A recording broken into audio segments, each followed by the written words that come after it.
Rwanda rwibarutse Cardinal mu mateka. Papa Francis yatoreye Musenyeri Antoine Kambanda arikepiskopi wa Kigali kuba Cardinal. Ni Eugene dufite umukiza muri Edu Pictures, YouTube channel mukunda muri benshi yanyu ndetse yacu. Turi tariki 25 z'ukwezi kwa 10 2020. Ni itariki itazibagirana mu mateka y'Abanyarwanda.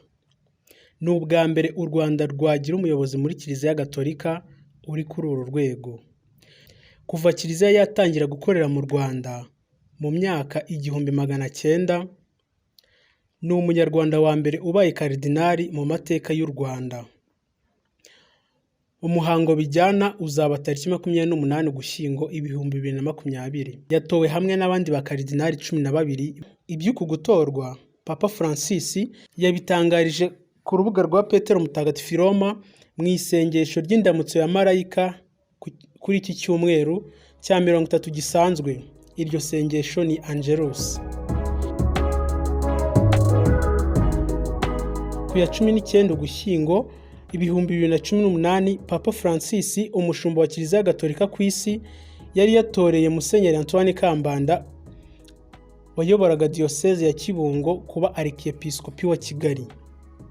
Yasimbuye kuri uyu mwanya Musenyeri Tade Ntihinyurwa yuje imyaka 70 igenwa n'igitabo cy'amateka agenga Kiliziya.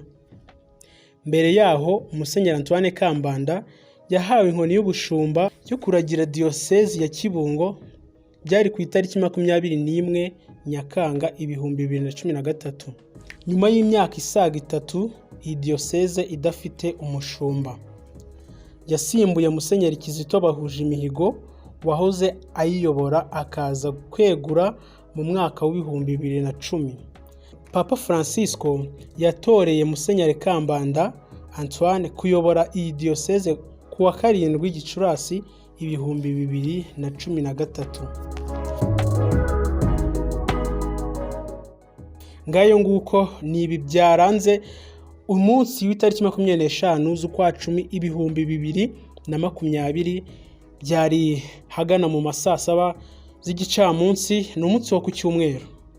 Mukomeze kunogerwa n'ibyo tubagezaho hano kuri Edu Pictures 1. Yari nge Eugene dufite umukiza. Mukomeze kugira ibihe byiza.